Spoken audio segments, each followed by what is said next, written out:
It's anti-stimulus.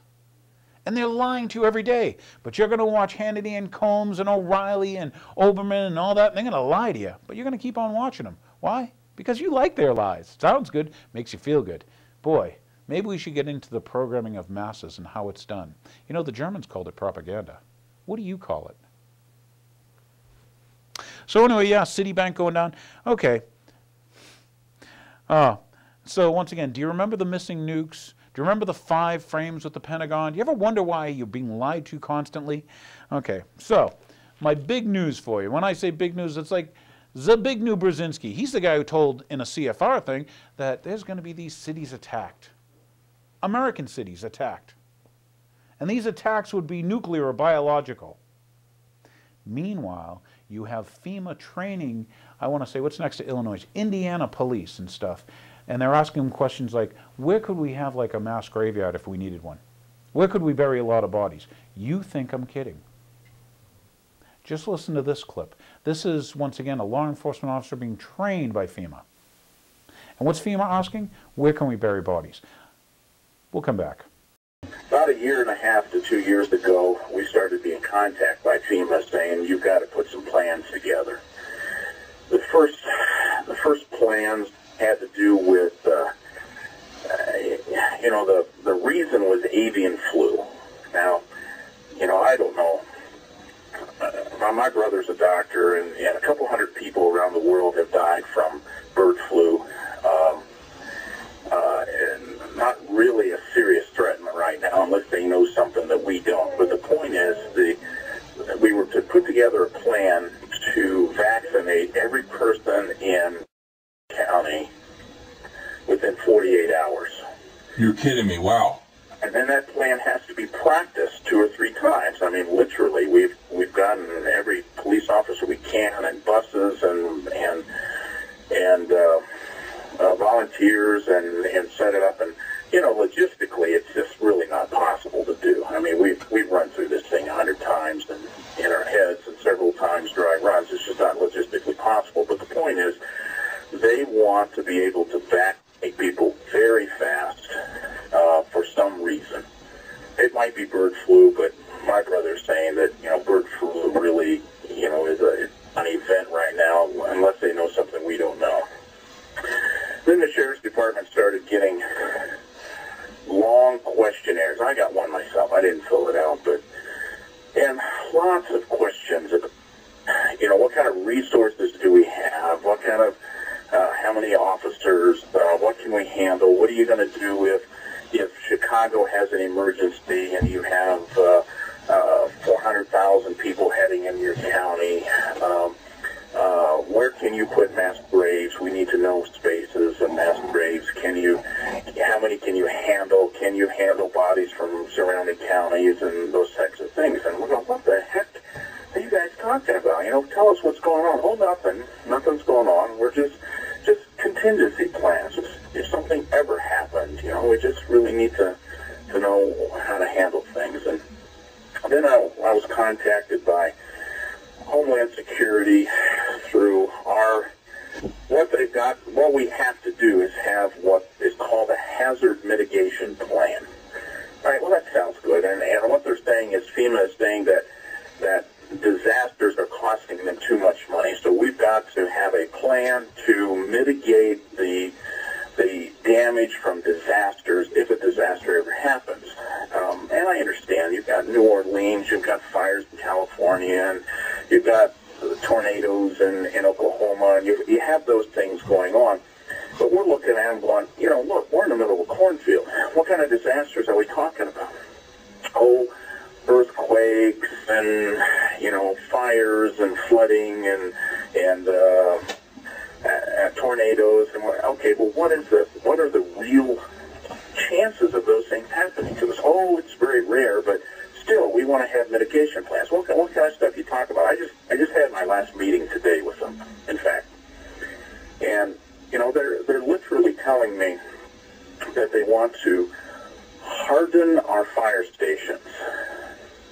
All right, well, what do you mean by that? Well, you know how when a 747 hits, here's what he said today, when a 747 hits a nuclear reactor and just slides off of it, that kind of hardening we're talking about. What the heck? Oh my God. Well, first off, I mean, for what reason? If a 747 lands in the middle of town, it's not worry about the whole town. Forget the fire department. Yeah. Oh God. That's just an example. Well, hardened against water. What do you think's going to happen? Well, we think this may be high wind.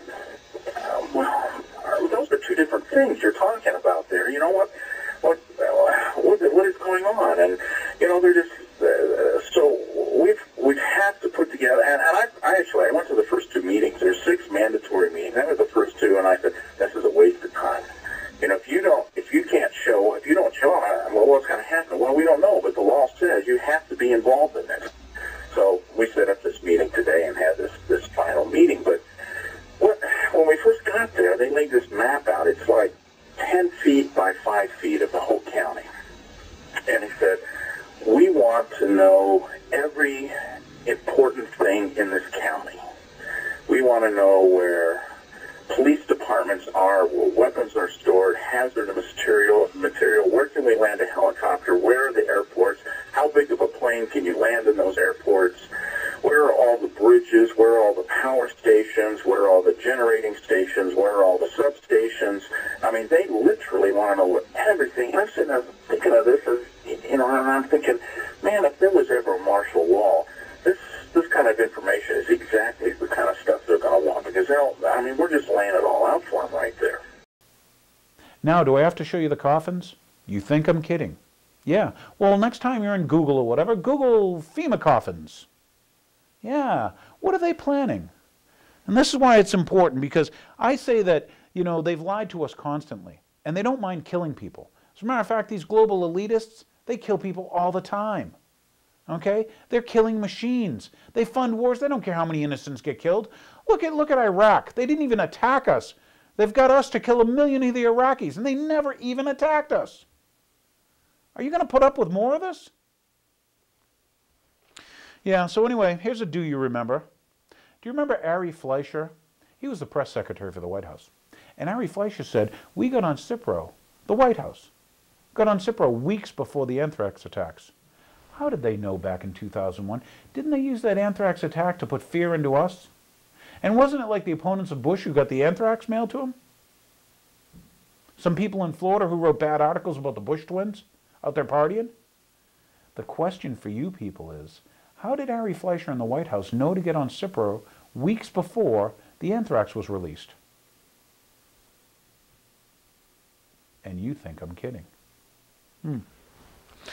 So I'm trying to tell you, now's the time to beware. Beware. Wake up. Let me tell you what happened recently. This is major news for this week. Find out if I lie. Okay? Let me give this one will knock your socks. Blew me away. Here's from the Times of India. It's emerged that a virulent H5N1, that's bird flu, okay, was sent out by accident from an Austrian lab last year and given to ferrets in the Czech Republic before anybody realized it.